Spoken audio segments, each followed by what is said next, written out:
Haleluya, puji Tuhan. Masa untuk Rapsodi, masa untuk santapan rohani. Haleluya. Pada hari ini 18 Oktober, Pastor Chris ingin berkongsikan sebuah mesej yang sungguh indah, iaitu yang bertajuk Pertahankan Kemenangan Kristus. Amen. Mari kita melihat ayat pembukaan kita di Yohanes 10 ayat 10 yang berkata, Pencuri itu datang hanya untuk mencuri dan membunuh dan membinasakan. Aku datang supaya mereka mempunyai hidup dan mempunyainya dalam segala kelimpahan. Haleluya. Saudara-saudari semua, dalam 1 Yohanes 3 ayat 8, Alkitab memberi kita satu mesej yang jelas tentang tujuan kedatangan Yesus. Ia berkata, Barang siapa yang tetap berbuat dosa berasal dari iblis, sebab iblis berbuat dosa dari mulanya. Untuk hal inilah Anak Allah menyatakan dirinya supaya dia membinasakan perbuatan-perbuatan iblis itu. Apakah perbuatan-perbuatan iblis itu?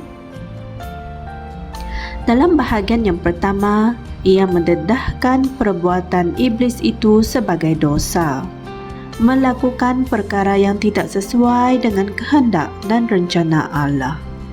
Ia termasuk kezaliman, kejahatan, kemusnahan, penyakit, kesakitan, penderitaan dan juga kematian, kerana Alkitab mengatakan bahawa kematian adalah upah dosa. Anda boleh baca dalam Roma 6 ayat 23. Haleluya. Tetapi puji syukur kepada Tuhan, Yesus telah datang dan menghapuskan kuasa maut dan membawa hidup yang kekal. Dalam 2 Timotius 1 ayat 10. Haleluya. Dalam Kisah Para Rasul 10 ayat 38, Alkitab berkata, yaitu tentang Yesus dari Nazaret, bagaimana Allah telah mengurapi dia dengan Roh Kudus dan dengan kuasa, yang berjalan sekeliling sambil berbuat baik dan menyembuhkan semua orang yang dikuasai oleh iblis, sebab Allah menyertai dia. Amen.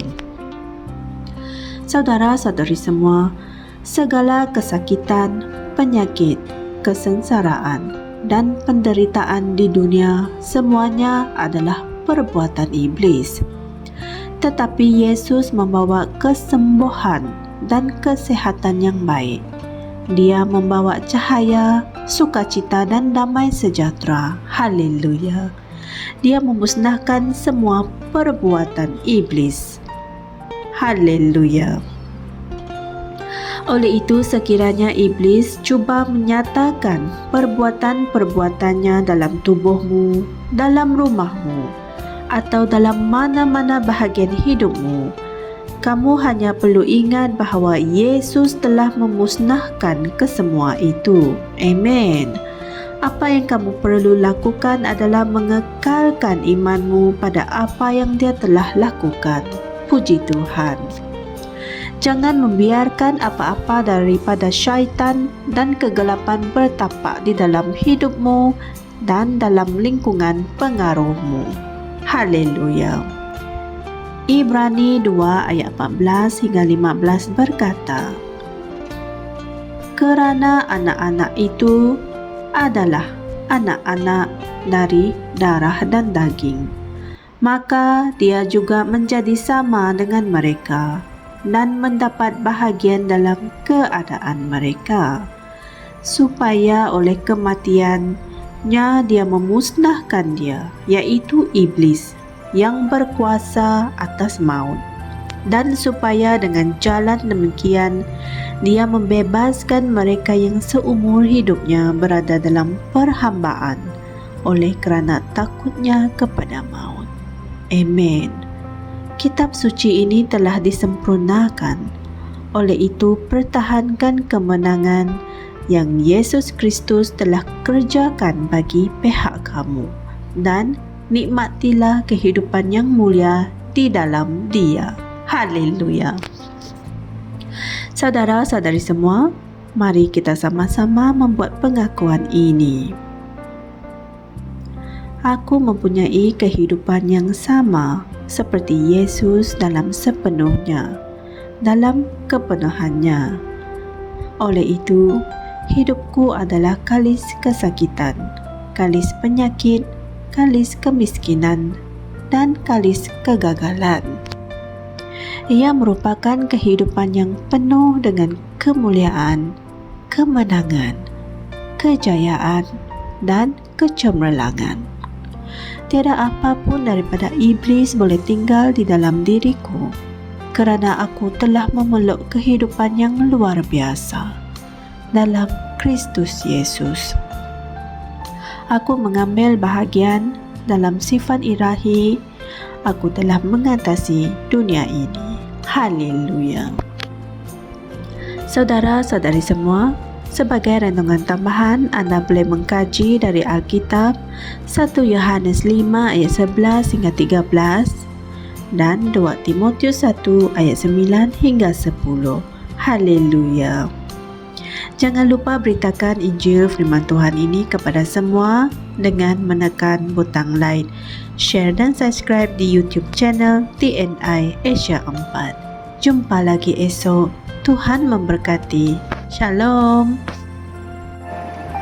Kami percaya saudara-saudari semua telah diberkati dengan perkongsian firman dari Rhapsody Reality.